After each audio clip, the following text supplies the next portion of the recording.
Hello, welcome back.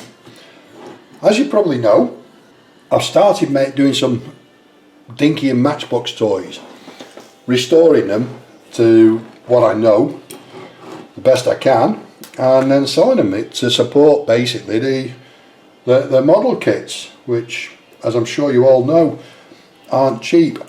This is one that I acquired. It's actually two. I acquired them separately. I got this one.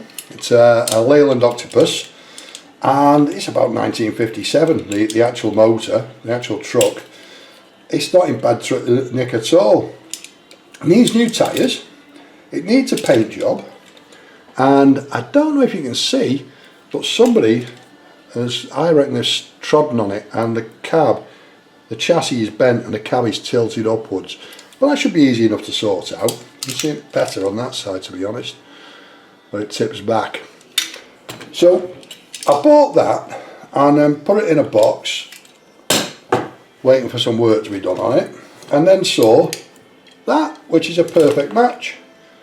Thank you very much. They could have been built for each other. So motor and trailer, 8-wheeler and trailer, were the truck of the day back in the day. So that's where it's going to be.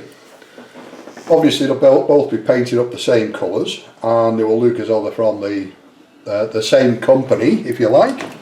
What I'm going to do is I'm going to load it. When I was a child, I was born and dragged up in a place called Gorse Hill, near Manchester United's football ground. And next to the football ground was a big factory called Glover's Cables, and they made electrical cables.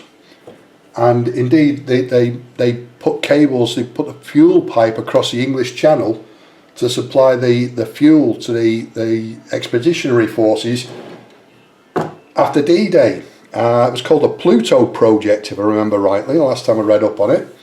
So what I'm going to do is I'm going to paint it up in the colours of a contractor for Glover's Cables, because that's what I know and that's what I'm going to do. And I'm going to load it with 2 cables and 1 cable and see how that looks, and hopefully somebody will buy it off me, you never know. So that's what I'm going to do with it. As I say, the truck itself is in good condition. Never actually drove one of these because I was too young, but I've sat in the passenger seat as a kid many times of one of these. And motor and drag, yeah, that'll look nice. That it's all, yeah, made by Meccano, so it's the old English one. It's probably 1950s, 1960s circa, and that, I would say that's, I might have to change the towing hook on it, might have to straighten it up or just change it, we'll see. It's got another hook on the back, which is odd. Can you just see that there? Yeah, you see that on there? Another hook on the back, which is a bit odd because you wouldn't normally have 2 trailers on it, unless it was for pulling trailers around in the yard.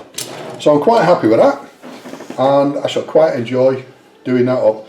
With the video of it, I'll do it the same as I did with the last 2. I'll do the whole renovation, then put the video together, piece it all together, then I'll let you see how I've got on. Any questions, any comments, as always, if you could leave them in the boxes at the bottom, I'd be very grateful. I'll answer all your comments, and thank you very much for watching. See you next time. Ta-ra!